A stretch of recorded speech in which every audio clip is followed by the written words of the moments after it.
जय माता दी। राधे राधे आप सभी को।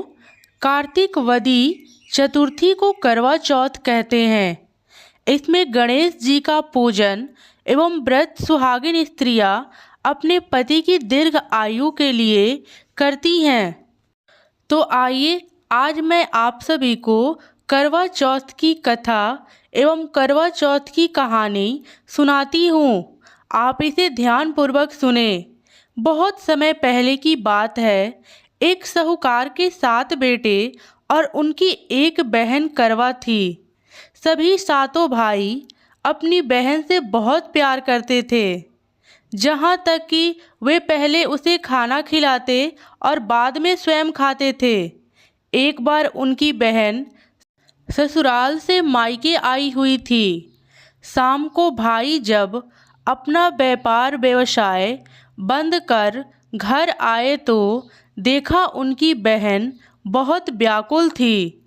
सभी भाई खाना खाने बैठे और अपनी बहन से भी खाने का आग्रह करने लगे, लेकिन बहन ने बताया कि उसका आज करवा चौथ का निर्जला व्रत है और वह खाना सिर्फ चंद्रमा को देखकर उसे अर्घ देकर ही खा सकती है।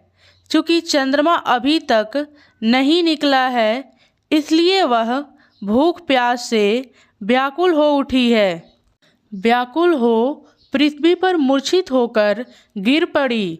तब सब भाई यह देखकर रोने लगे और जल से मुंह धुलाकर एक भाई बट के वृक्ष पर चढ़कर छलनी में दीपक दिखाकर बहन से बोले कि चंद्रमा निकल आया। उस अग्नि के रूप में चंद्रमा समझकर दुख छोड़ वह चंद्रमा को अर्घ देकर भोजन के लिए बैठी। वह पहला कौर मुंह में डालती है तो उसे छींक आ जाती है, दूसरा कौर डालती है तो उसमें बाल निकल आता है, और जैसे ही तीसरा कौर मुंह में डालने की कोशिश करती है तो उसके पति की मृत्यु का समाचार उसे मिलता है। वह बौखला जाती है। ससुराल में उसने देखा कि उसका पति मरा पड़ा है। उसकी भाभी ने उसे सच्चाई से अवगत कराती है। उसके साथ ऐसा क्यों हुआ? करवा चौथ का व्रत गलत तरीके से टूटने के कारण देवता उससे नाराज हो गए हैं और उन्होंने ऐसा किया है। सच्चाई जानने के बाद करवा निश्चय करती है कि वह अपने पति का अंतिम संस्कार नहीं होने देगी और अपने सतीत्व से उन्हें पुनः जीवन दिलाकर रहेगी। संयोग से वहाँ इंद्राणी आई और उन्हें देखकर विलाप करते हुए करवा बोली, हे माँ, यह किस अपराध का मुझे फल मिला? प्रार्थना करते हुए बोली कि मेरे पति को जिंदा कर दो। इंद्राणी ने कहा कि तुमने करवा चौथ का व्रत बिना चंद्र उदय चंद्रमा के अर्घ दिए बिना यह व्रत तुमने किया है। यह सब उसी का फल है। अतः अब तुम 12 माह के चौथ का व्रत एवं करवा चौथ का व्रत को श्रद्धा एवं भक्ति से विधि पूर्वक करो, तब तुम्हारा पति पुनः जीवित हो उठेगा। इंद्राणी के वचन सुनकर करवा ने विधि पूर्वक 12 माह के चौथ और करवा चौथ व्रत की बड़ी भक्ति भाव से किए। उसकी सभी भाभियाँ करवा चौथ का व्रत रखती हैं। जब वह अपनी भाभियों से आशीर्वाद लेने आती है तो वह प्रत्येक भाभी से कहती है कि यम सुई ले लो, पिया सुई दे दो, मुझे भी अपनी जैसी सुहागिन बना दो, ऐसा आग्रह करती है।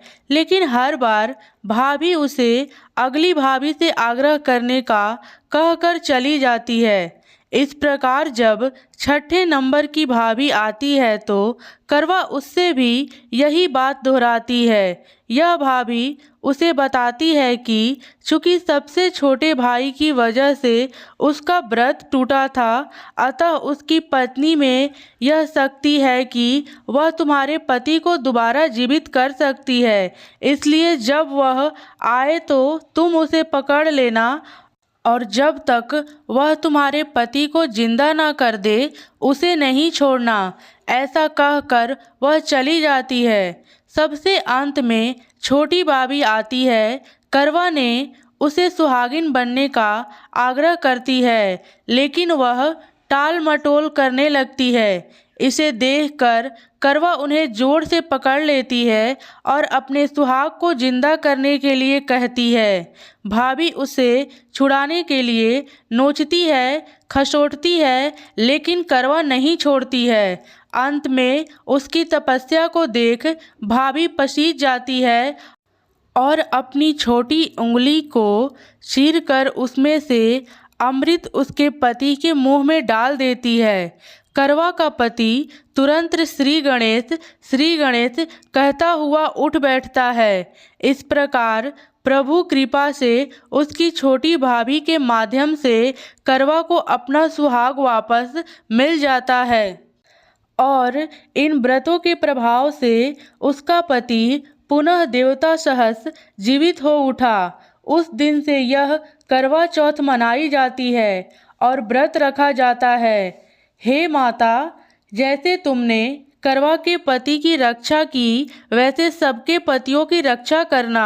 हे श्री गणेश, हे माँ गौरी, जिस प्रकार करवा को चिर सुहागन का वरदान आपसे मिला है वैसे ही सब सुहागिनों को मिले।